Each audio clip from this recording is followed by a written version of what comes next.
Hello friends, welcome to the multiple choice question and answers series for the CRISC presented by Let's Learn CRISC set 16, right? Question number 1. Which of the following uses risk scenario when estimating the likelihood and impact of significant risk to the enterprise?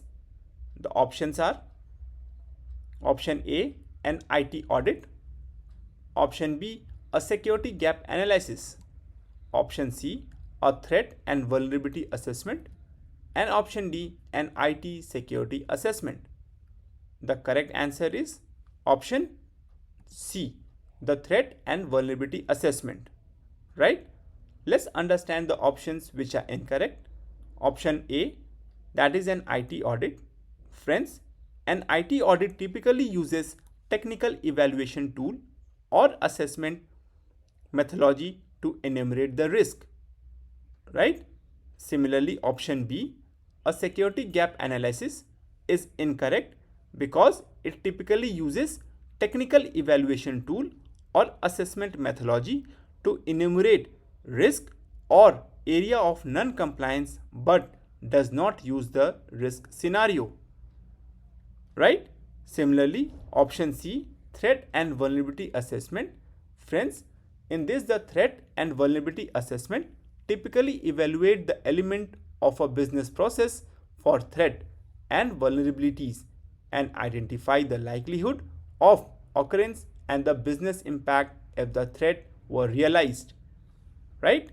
Similarly, coming to the option D, an IT security assessment, it is incorrect because an IT security assessment typically uses technical evaluation tool or assessment methodology to enumerate risk or area of non-compliance but does not use risk scenario, right?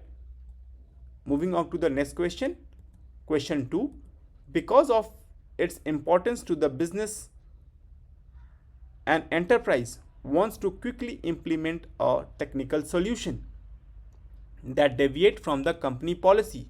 The risk practitioner should recommend against implementation because it violates the company's policy, recommend revision of current policy, conduct a risk assessment and allow or disallow based on the outcome, recommend a risk assessment and subsequent implementation only if residual risk is accepted. The correct answer is option D, recommend a risk assessment and subsequent implementation only if residual risk is accepted. Let's understand the options which are incorrect.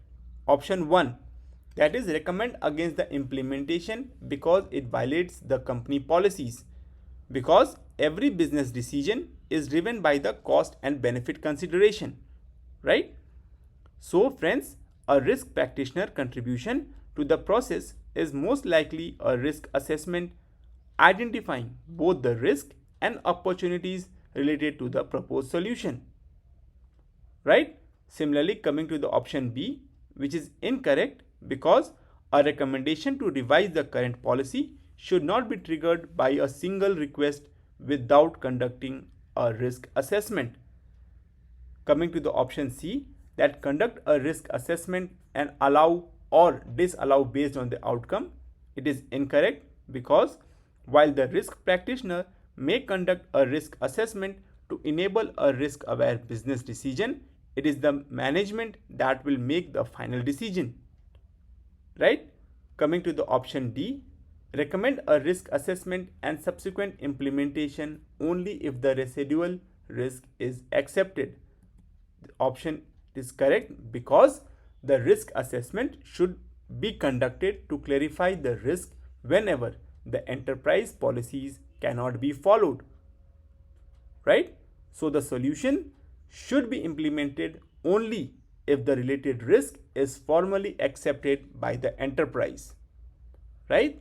That's why this option is correct. Understood? Thank you for watching, friends.